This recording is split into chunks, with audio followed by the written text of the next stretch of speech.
उपवासाची चटणी बनवण्यासाठी इथे 1 वाटी ओलं खोबरं घेतलेलं आहे. पाठीमागचा काळा भाग जो आहे तो इथे काढून घ्यायचा. त्याच वाटीने 1 वाटी गवळे गवळे शेंगदाणे भाजून वरची साल आपल्याला इथे काढून घ्यायची. इथे फक्त मी 4 मिरच्या घेतलेल्या आहे आणि मिरच्यांचे सुद्धा छोटे छोटे तुकडे करून घेतलेले. थोडंसं आलं आपल्याला इथे घ्यायचं आहे. एक छोटा चमचा आपल्याला जिरी घ्यायची आहे. चवीप्रमाणे यामध्ये मीठ आणि 1 चमचा आपल्याला साखर यामध्ये घालायची आहे. पहिलं आपल्याला सुरुवातीला कोरडंच हे वाटून घ्यायचं, म्हणजे खोबरं आणि शेंगदाणे व्यवस्थित बारीक होतात. त्यानंतर आपल्याला यामध्ये ज्या वाटीने आपण शेंगदाणे घेतलेले त्याच वाटीने आपल्याला इथे 1 ते 1.5 वाटी पाणी घालायचं आणि हे परत एकदा आपल्याला व्यवस्थित पाण्यामध्ये हलवून घ्यायचं आणि त्यानंतर आपल्याला एकदम बारीक अशी ही चटणी ते मिक्सरला वाटून घ्यायची. अशा पद्धतीने केलेली चटणी तुम्ही साबुदाण्याच्या वड्यांबरोबर किंवा साबुदाण्यांची आपण डोसा बनवतो त्यासाठी सुद्धा अशाच पद्धतीने चटणी बनवली जाते.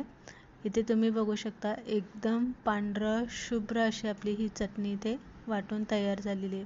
आता जर तुम्ही उपवासाच्या डोश्याबरोबर ही चटणी आप्प्यांबरोबर खाणार असाल तर याच प्रमाणात तिला घट्ट ठेवायची आहे.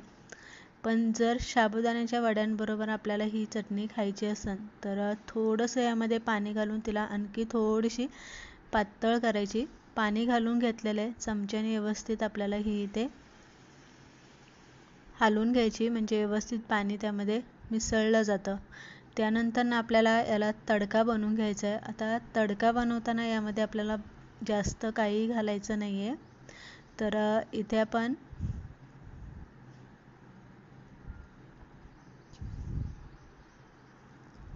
हलवून घेतलेली व्यवस्थित या पद्धतीने. पॅनमध्ये आपल्याला पळीभर तेल घालून घ्यायचं आहे. फक्त थोडंसं आपल्याला हिंग तुम्हाला घालायचं असेल तर तुम्ही घालू शकता.